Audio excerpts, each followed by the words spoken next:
بسم اللہ الرحمن الرحیم۔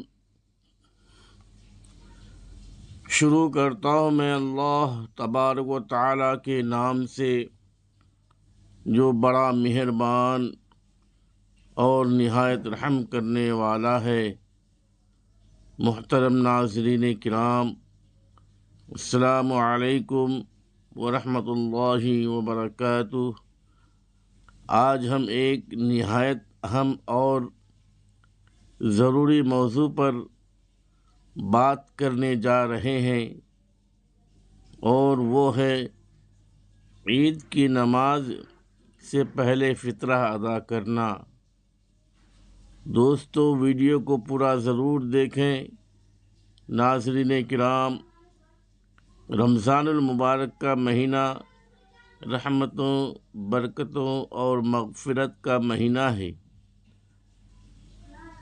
ہم نے اس مبارک مہینے میں روزے رکھے، تراویح ادا کی، قرآن پاک کی تلاوت کی اور اللہ تبارک و تعالیٰ سے خوب دعائیں مانگی۔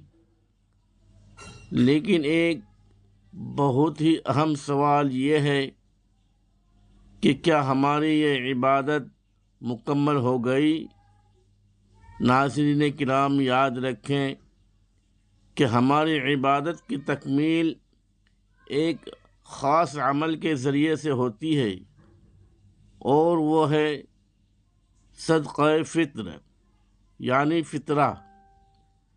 نبی کریم صلی اللہ علیہ وسلم نے فطرہ کو اس لیے فرض کیا تاکہ یہ ہمارے روزوں میں ہونے والی کمی کو پورا کرے اور مسکینوں کے لیے عید کے دن کھانے کا انتظام ہو جائے۔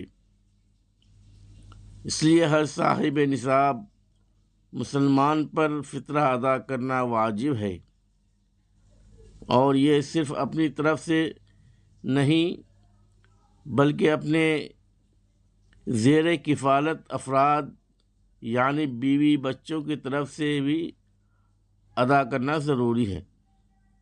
ناظرین کرام، یہاں سب سے اہم بات یہ ہے جس پر ہمیں خاص توجہ دینی چاہیے، اور وہ یہ ہے کہ فطرہ ادا کرنے کا صحیح اور مسنون وقت کون سا ہے۔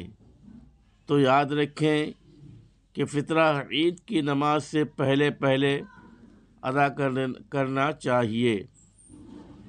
یہی سنت طریقہ ہے، اور اسی میں اس کی اصل روح پوشیدہ ہے۔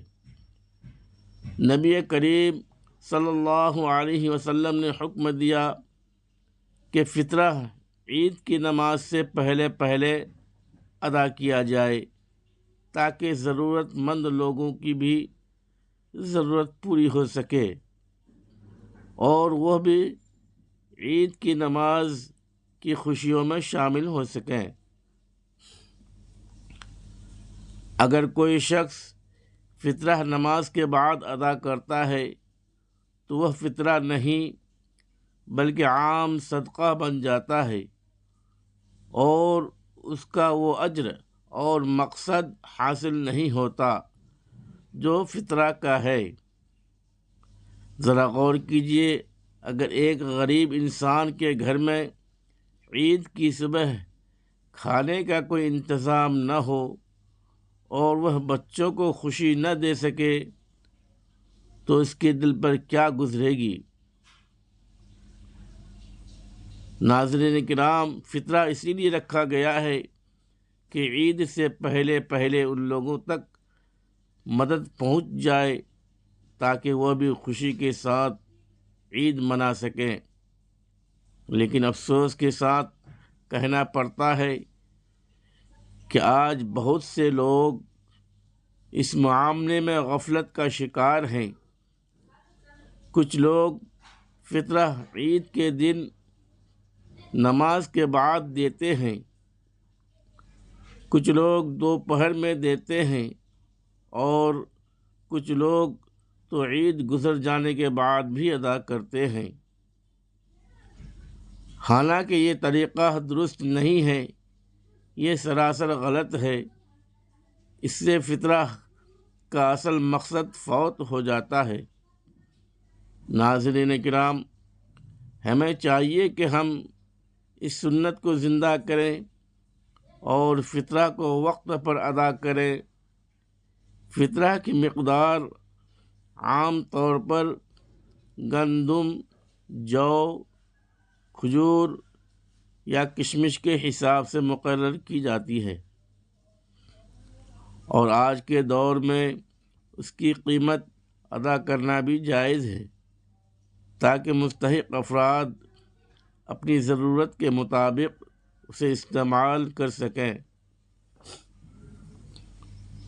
فطرہ دیتے وقت اس بات کا بھی خیال رکھیں کہ اسے صحیح مستحق لوگوں تک پہنچایا جائے، جیسے غریب، مسکین، یتیم اور بیوہ، اور اگر ممکن ہو تو اپنے آس پاس کے لوگوں کو ترجیح دیں، کیونکہ ان کی ضرورت کا ہمیں زیادہ اندازہ ہوتا ہے۔